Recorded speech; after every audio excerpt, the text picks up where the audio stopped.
இன்னைக்கு என்ன பேச்சுவார்த்தை நடந்துச்சு, எப்படி பேசுறீங்க?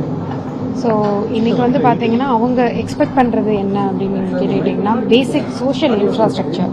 அதே மாதிரி இப்போ நம்ம சிப்காட் அப்படின்னு ஒன்று நம்ம கொடுக்குறோம் அப்படின்னா அதுக்கான வாட்டர் சப்ளை இருக்கணும், சப்ஸ்டேஷன் இருக்கணும், ரோட்ஸ் இருக்கணும். இந்த மாதிரியான பேசிக் இன்ஃப்ராஸ்ட்ரக்சர் இருக்கிற ஒரு கவர்மெண்ட்டாக அண்ட் பிரைட் ஃப்ரீ டிரான்ஸ்பரண்ட் கவர்மெண்ட்டாக இருக்கும் அப்படின்னு சொல்லி நம்ம இன்னைக்கு ப்ராமிஸ் பண்ணியிருக்கோம். இன்னைக்கு சொன்னீங்க இந்த மாதிரி ஒவ்வொரு டிஸ்ட்ரிக்ட் வைஸும் நீங்கள் அசஸ்மெண்ட் பண்ணி அந்த மாதிரி அது என்ன பண்ணுறீங்க? ஸோ என்ன அப்படின்னு பார்த்தீங்கன்னா செக்டர் வைஸ், அதாவது இப்போது நீங்கள் எம்ஓயு சைன் பண்ணுறீங்கன்னா ரேண்டமாக ஏதோ ஒரு கம்பெனி எடுத்துகிட்டு வந்து எம்ஓயு சைன் பண்ணுறது இட் வில் நாட் ஒர்க்.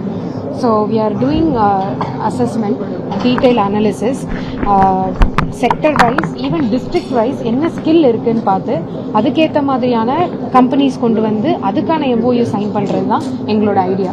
சவுத்துக்கு நிறைய சொன்னீங்க, கோயம்புத்தூர் இண்டஸ்ட்ரி ஏரியா, கோயம்புத்தூருக்கு என்ன மாதிரியான கோயம்புத்தூர் இப்போ அவங்களோட பேசிக் நீட் என்ன அப்படின்னு கேட்டிங்கன்னா ஏர்போர்ட் எக்ஸ்பென்ஷன்.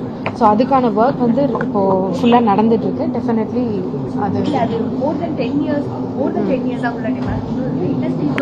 இதுக்கு தனியாக சிஐலேருந்து ஒரு தனியாக கமிட்டி போட்டு கைடன்ஸ்லேருந்து ஒரு தனியாக கமிட்டி போட்டு அதை ஃபாலோ அப் பண்ணி நாங்கள் பண்ணிகிட்ருக்கோம். டெஃபினட்டாக இந்த முறை வந்து அது நடந்துருக்கு.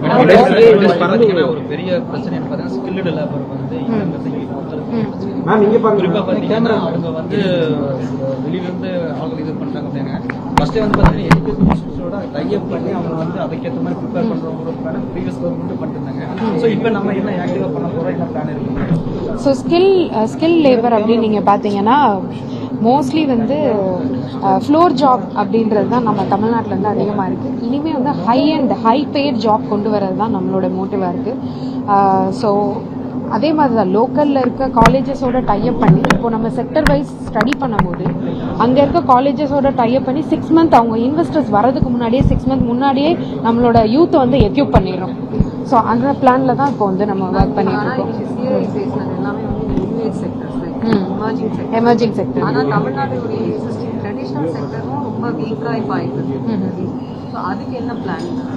ஸோ அதுக்கான ஒரு தனி மீட்டிங், தனி எம்எஸ்எம்இ அவங்களையும் எம்எஸ்எம்இயும் க்ரோ பண்ணுறதுக்கான என்ன விஷயங்கள்லாம் பண்ணலான்றதையும் கைடன்ஸோட உட்காந்து இன்னைக்கு கூட நீங்கள் பார்த்துருப்பீங்க. அதுக்கான இது வந்து லான்ச் பண்ணியிருப்போம். ஸோ பவர் ஷேரிங் வந்து ரொம்ப முக்கியமான particularly so we should actually go green energy அந்த ஒரு சிஸ்டம் நம்ம இங்கே கொண்டு வரதுக்கு ட்ரை பண்ணிட்டு இருக்கோம். இப்போல்லாம் பார்த்தீங்கன்னா கருவேல மரம் இருக்கிற ஒரு ஏரியா வந்து நிறைய இருக்குது. ஸோ அந்த மாதிரி இடத்தெல்லாம் நம்ம சோலார் பேனலுக்கு யூஸ் பண்ணோம் அப்படின்னா பயங்கர பெனிஃபிட்டாக இருக்கும். அந்த ஒரு ப்ராசஸையும் நாங்கள் வந்து படிச்சுட்டு இருக்கோம். தொழில்துறையினர் சோலார் பயன்படுத்துறதுக்கு 1% தமிழக அரசு கட்டணம் இருக்குது. இது இந்தியாவில் உலகத்தில் எங்கேயுமே இல்லை, தமிழ்நாட்டில் மட்டும் ஒரு கட்டணம் விதிக்கிறேன்னு ஒரு புகார் கொடுத்துருக்காங்க, குற்றச்சாட்டு சொல்றாங்க. எதனால நம்ம அந்த 1% கட்டணம் வாங்குறாங்க? இதை நான் வந்து அந்த கன்சர்ன் மினிஸ்டர் கிட்ட பேசி நம்ம அது என்ன ஆக்ஷன் எடுக்க முடியுமோ அதுக்கேற்ற மாதிரியான ஆக்ஷன் கண்டிப்பாக. இந்தியா வந்து மல்டிபிள் எஃப்டிஏ சைன் பண்ணியிருக்காங்க. ஸோ எப்படி நம்ம இண்டஸ்ட்ரீஸ் பர்டிகுலர்லி எம்எஸ்எம்இ எப்படி அதில் பெனிஃபிட் என்ன மாதிரி பிளான் இருக்கு? ஸோ கைடன்ஸில் எஃப்டிஐக்குன்னு தனியாகவே ஒரு கமிட்டி மாதிரி போட்டு இதை இம்ப்ரூவ் பண்ணுறதுக்கான எல்லா விஷயங்களும் நாங்கள் ஒர்க் பண்ணிட்டு இருக்கோம். கோவையில் இருக்கிற எம்எஸ்எம்இ அந்த செக்டர்ஸ் சந்திச்சிங்களா? அவங்களோட கோரிக்கைகள் என்னென்னவா இருக்கு? இனிமேல் தான் சந்திக்க போகிறேன். என்ன விட்டீங்கன்னா அப்படியே போய் சந்திச்சுட்டு வந்துடுறேன். நீங்கள் அடிக்கடி கோவை வரீங்க, ஆனால் செய்தியாளர்களை சந்திக்கவே மாட்டேங்கிறீங்க. இதுதான் முதல் முறை வந்திருக்கேன். போன டைம் ஒரு தடவை வந்திருந்தீங்க. இல்லை இதுதான் முதல் முறை வந்திருக்கேன். சிவகாசியிலேருந்து இப்போதான் முதல் முறை வந்திருக்கேன். நீங்கள் அடிக்கடி கோவை வர வேண்டி இருக்கும். அப்போ செய்தியாளர்களை சந்திச்சு சொன்னீங்கன்னா எங்களுக்கும் முதலீடுகளுக்கு கூடுதல் தொகை கேட்கறாங்க அப்படிங்கிற தொழில்துறையினர் குற்றச்சாட்டம் முன்னாடி சொன்னாங்க. ஆனால் ஆந்திராவில் இருக்கக்கூடிய அந்த தொழில்துறையினர் சார்ந்த விஷயங்கள் எல்லாம் எந்த ஒரு டிமாண்டும் அவங்க வைக்கல. போன ஆட்சியில் வந்து அவங்க எந்த ஒரு டிமாண்டும் வைக்கல, எந்த ஒரு பார்ட்டிக்கு ரிலேட்டடான விஷயங்களும் கேட்கல அப்படின்னு நாராயண வந்து நீங்க சொன்னதுக்கு அப்படியே கவுண்டர் ஆஃப் எப்படி பாக்குறது? நீங்க ஒரு குற்றச்சாட்டு வச்சீங்க, ஆனா நாராயண லோகேஷ் வந்து அந்த மாதிரி போன கவர்மெண்ட்ல எந்த ஒரு இதுவும் டிஎம்டி கேட்கலன்னு சொல்லியிருக்காங்க. எப்படி? ஸோ என்னோட ட்விட்டர் பதிவுலேயே நீங்கள் பார்த்தீங்கன்னா அதுலேருந்து ஒருத்தவர் ஆல்ரெடி பேசியிருந்தார். அவரே ஓப்பன் அப் ஆகி என்னோட ட்விட்டர்லேயே ஆமாம் இந்த மாதிரி முன்னாடி பிரைட் கேட்டிருந்தாங்க அப்படின்னு சொல்லி ஓப்பன் அப் ஆகி என்னோட ட்விட்டர்லேயே நிறைய பேர் வந்து எழுதியிருந்தாங்க. அதையுமே நான் ரீட்வீட் பண்ணியிருந்தேன். ஸோ எல்லாருக்கும் அவங்கவுங்க பாயிண்ட் ஆஃப் வியூ இருக்கும். இது உண்மையா இருந்ததுதான் நம்ம வந்து சொல்றோம். டிபார்ட்மெண்ட்டை கோ த்ரூ பண்ணிட்டு இருக்கீங்க. ரொம்ப எஃபெக்டிவா ஒர்க் பண்றதுக்கு எவ்வளவு காலம் எடுத்துக்கும் உங்களுக்கு?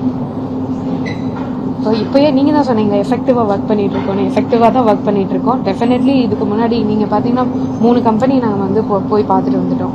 ஸோ மோத்திலிங், ஹூண்டாய், ஹியூசாங் அப்படின்னு சொல்லி. ஸோ இதுவே லாஸ்ட் 40 டேஸில் நம்ம வந்து பண்ணியிருக்கோம். இதை தவிர நிறைய விஷயங்கள் நம்ம பண்ணிகிட்ருக்கோம். சும்மா சாதாரணமாக ஒரு லாஸ்ட் டைம் பார்த்தீங்கன்னா 60% MOU சைன் பண்ணதில் 25% வந்து இங்கே இல்லவே இல்லை. ஆன் கிரவுண்ட் பிரேக்கிங் எதுவுமே நடக்கவே இல்லை.